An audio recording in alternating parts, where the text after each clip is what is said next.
Imagine finding out that something you do every single week in your own kitchen is quietly and systematically creating the conditions for one of the deadliest cancers in the human body without you knowing. Does that sound extreme? Unfortunately, it is not. There is a habit that hundreds of millions of people repeat every week without a second thought: reheating leftovers. And the truth about what happened inside 5 very specific foods the second time heat touches them is something that most people will go their entire lives without ever being told. In the next few minutes, I am going to show you exactly which 5 foods are the most dangerous to reheat, what they are chemically turning into inside your body, and why that transformation connects directly to one of the cancers with the lowest survival rates in all of modern medicine: pancreatic cancer. I am Dr. Michael Kent, and I am going to tell you something today that I believe every single person who cooks at home deserves to know. Because I have sat across from too many patients who received a devastating diagnosis and looked at me and asked, why did nobody warn me about this sooner? And staying quiet now. Now, here is what you need to understand before we begin. Your pancreas never warns you. It does not hurt when it is being damaged. It does not swell. It does not send you a signal while the damage is quietly building up inside it. Across months and years of the wrong daily habits, by the time you feel something wrong enough to go to a doctor, the cancer has already spread. In the overwhelming majority of cases, already spread beyond the point where anything meaningful can be done. The 5-year survival rate is under 12%. 12%. That number is why every single thing I am about to show you matters so much, because at least 3 of these 5 foods are sitting in your refrigerator right now, at this exact moment, waiting to be reheated tonight. Let's start with the one that I guarantee is going to shock you the most, because it is something the entire health and wellness world has been pushing you to eat more of for the past 20 years. Think about those crispy golden fries left over from last night, the ones you covered and told yourself you would finish tomorrow. That fried chicken you wrapped carefully in foil because it felt like a waste to throw it away. That leftover spring roll sitting in the corner of your fridge. What do you do the next day? You probably toss it in the microwave. Or even worse, you heat a little fresh oil in the pan to crisp it up again. It is exactly at that moment that you activate a chemical process inside that food that your pancreas has almost no defense against. And here's the part that almost nobody tells you. Cooking oils, specifically the ones most people have on their kitchen shelf right now: sunflower oil, corn oil, soybean oil. These are highly unstable under heat. When you heat them a second time, they undergo deep oxidative breakdown, and that process generates a class of toxins. The 2 most dangerous ones have names you probably cannot pronounce: 4-hydroxynonal malondialdehyde. But you do not need to. Free radicals released from reheated oil are like hundreds of sparks flying off an out-of-control fire, each one small, flying randomly, including the DNA that tells each cell how to grow, when to stop, and when to die the way it is supposed to. It starts multiplying when it should not. That is how cancer begins. And here is what is terrifying. Your pancreas, vulnerable organ. When you eat food loaded with these aldehyde compounds, your body triggers a full inflammatory response to try to contain the damage. And I want you to stop right now and honestly think about this. How many times did you reheat something fried just this week? Comment that number below. Because here is what that habit is doing to your body every single time. Your body never gets to turn that inflammatory response off. Every enzyme it tries to produce, every signal it tries to send, every cell it tries to protect, all happening in a chemical war zone it was never designed to survive in. Eventually, it cannot keep up, and when it stops keeping up, you do not get a warning, you just get a diagnosis. You might be feeling signs of this right now as you watch this, and have been completely explaining them away. A dull heaviness in your upper abdomen after meals you keep dismissing as overeating, and unexplained fatigue. A vague discomfort just below your ribs that comes and goes, and you have been calling poor digestion. It might not be poor digestion. So how do you protect yourself? First rule, absolutely non-negotiable. Never reheat fried food in oil. Not fresh oil, not the same oil, never. Use a dry oven at 180 degrees or an air fryer. Dry heat brings back the texture without a single drop of new chemical damage. Second rule, frying oil is single use only. Fry today, throw it away today. Because that comparison, a bottle of oil versus not getting pancreatic cancer, that is the actual choice you are making every single week without even knowing you are making it. Now get ready. Because the second food on this list is going to surprise you far more than the first one did. I know this because it is something I myself have recommended to patients for years. Something that appears on every superfoods list ever written, something that every nutrition expert on the planet calls one of the healthiest foods you can eat. Picture Sunday evening, you cook a beautiful pan of sautéed spinach with garlic and olive oil, deep green, wilted perfectly. You feel genuinely good about yourself. And you are doing exactly what you are supposed to do. You put the leftovers in a container in the fridge. Monday lunch, you take it out and mic for 90 seconds. And while you are eating it, that second round of heat has just triggered a chemical reaction inside that spinach that the World Health Organization has officially linked to cancer. All leafy greens, spinach, kale, chard, arugula, all of them contain naturally occurring compounds called nitrates. Fresh, they are completely harmless, zero problem. And when you apply heat a second time, those nitrates react with amino acids in the food and form compounds called nitrosamines. Burn that word into your head, nitrosamines. The International Agency for Research on Cancer classifies nitrosamines as probable human carcinogens, and they are genotoxic, not from the outside, from within the genetic machinery itself. Think of your DNA as the master blueprint your body uses to build and repair everything. Your repair systems catch most of it, but not all of it. Over months and years of repeated exposure, the accumulated corruptions in that blueprint start producing cells. And here is what is terrifying about your pancreas specifically. Once nitrosamines enter your bloodstream after that reheated spinach, they're bathing in genotoxic compounds while simultaneously being forced into chronic biochemical stress. How many times this week did you cook leafy greens and reheat them the next day? Write the real number in the comments. Here at the hospital, we prioritize your well-being. That means rigorous food safety standards are applied to every meal we serve. Every nutrient is still there, zero nitrosamine formation. If you need them warm, cook only what you are eating right now, not a batch for the week. And if you do reheat once only, each additional heating cycle multiplies the nitrosamine formation. That is not a metaphor, that is chemistry. When it comes to food safety, precision is critical. We analyze samples daily to prevent contamination and ensure that what you eat is safe. You made a large batch because it is easier that way. You have been reheating portions of it every day. This is completely normal. Every household on the planet does this. A biological process has been quietly unfolding that most people have never once been warned about. I need to introduce you to a bacterium called Bacillus cereus. Cooking kills the active bacteria, but it does not kill the spores.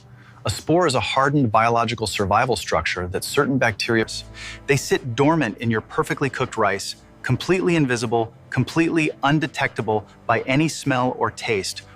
The moment the temperature drops, those spores wake up, they multiply, they produce toxins, and here is the detail that matters most. But the toxin they already produced while they were multiplying, your microwave does not touch it. It survives the reheating completely intact and enters your body in full working order. You find out and shut it down, you turn off every machine, but the barrels already produced before you shut it down are still sitting there in the warehouse. Now here is the pancreas connection. Repeated low-level exposure to these toxins, even without dramatic full-blown food poisoning. Your gut and your pancreas share blood supply, lymphatic drainage, and inflammatory signaling pathways. A chronically inflamed gut sends the comment the real number, because that number tells you exactly how much risk you have been quietly accepting. The fix? Cool cooked rice within 1 hour of cooking. More surface area means faster cooling, means less time for those spores to activate. Eat it within 24 hours. Reheat it fully until steaming hot throughout.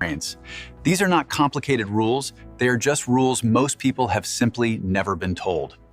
Now the fourth food, that creates invisible pockets inside food that look perfectly safe from the outside. You made roasted chicken thighs last night, golden, perfectly cooked. Today at lunch, you put 2 pieces on a plate, microwave them for 2 minutes, touch the outside, it feels hot, and you eat. This is a completely normal Tuesday in millions of homes. To guarantee the safety of the food we eat, our processes must adhere to the strictest guidelines. It's about precision at every step. Our research focuses on identifying potential contaminants before they reach your table. This ensures the safety of our food. The outside can be scorching hot, while the center is sitting at the precise temperature that dangerous bacteria prefer. Maintaining a sterile environment is crucial. Always sanitize surfaces before and after preparing meals to prevent contamination. A salmonella infection is not a mild afternoon of discomfort. It is a systemic biological event. High fever. And while that war is happening in your gut, your pancreas is not watching from the sidelines. It is pulled into the inflammatory response every single time. Repeated low doses, too small to knock you completely down, but enough to keep your gut in a state of low-grade chronic inflammation. Be completely honest right now. When you reheat chicken, do you verify it is steaming hot all the way through the thickest part? Or do you touch the outside? The fix? Use the oven, 175 degrees Celsius, covered tightly with foil, 15 to 20 minutes. The moist trapped heat reaches every part uniformly. Stop halfway through and rearrange everything, then let it rest covered 2 full minutes after heating. Or eat it cold. Cold chicken shredded into a salad eliminates every single risk. Now we have reached the fifth and final food, and this one is unique because it carries not one, but 2 completely separate chemical dangers. Think about the roasted potatoes from last Sunday. Perfect, golden, crispy outside, fluffy inside. You made a whole tray. And right now, inside those potatoes, two completely independent chemical processes are attacking your pancreas from two different angles simultaneously.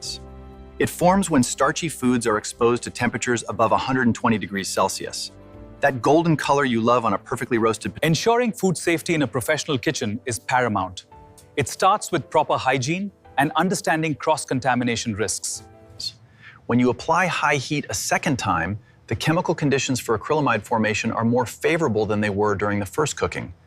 Direct carcinogenic damage to pancreatic cells. Now, attack number 2. This one exhausts your pancreas in a way that compounds silently. Resistant starch is genuinely protective. It moderates your blood sugar, it slows glucose absorption, it feeds beneficial gut bacteria. The moment you reheat that potato at high heat, that resistant starch converts back into regular, rapidly digested starch. And what was gentle on your blood sugar is now a spike, and who responds to that spike? Your pancreas, specifically the beta cell produce insulin, once completely normal, but 3 times a week, every week for years, those beta cells are being driven into repeated emergency production events. 2 attacks at the same time, every single time you reheat those potatoes. And if you refry them in oil, you are stacking the dangers of food 1. How many times this week did you reheat potatoes? Comment the honest number right now. The fix? Eat your cooked potatoes cold whenever you possibly can. It sounds strange until you try it. You keep all the resistant starch, eliminate additional acrylamide, and give your pancreatic beta cells a meal they do not have to fight against. And never, ever refry an already cooked potato. Fresh potato fried once is a completely different chemical event than a cooked potato fried twice. And before you close this video, I need to tell you something that matters more than all the information we just covered. If you have been doing these things for years, chronic inflammation can come down, damaged cells get replaced. The conditions we discussed are not a sentence, they are a starting point. What I am asking you to carry out of here today is not fear. Fear paralyzes. What I am asking carry is the specific practical knowledge that is. Fried food, reheat it dry in an oven or air fryer, never in oil. Leafy greens, eat them cold or cook only what you need for right now. Potatoes, cold whenever you can or gentle low heat. Small habits practiced consistently over months and years. Your pancreas has been working for you in complete silence. I am Dr. Michael Kent. If this gave you something real today, think of one person you love right now, your mother, your partner, your closest friend. That might be the most important thing you do today. Take care of yourselves. See you in the next one. Share.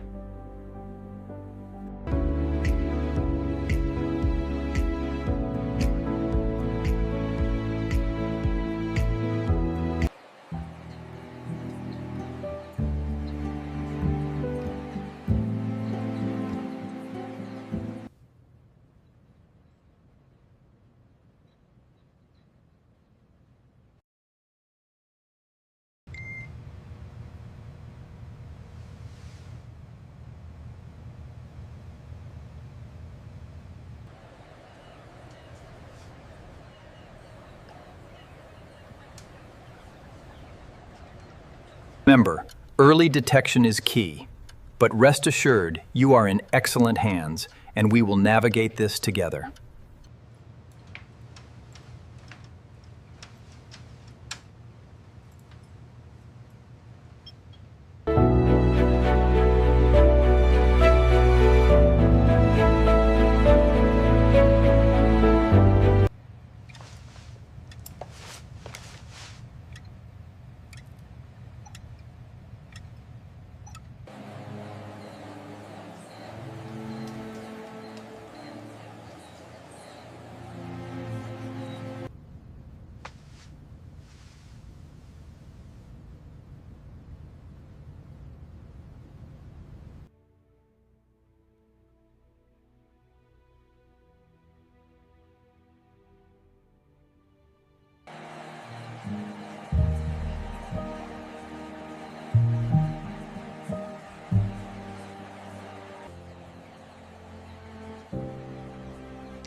The procedure went smoothly and you are recovering well. Keep following the prescribed treatment plan and don't hesitate to reach out with any questions.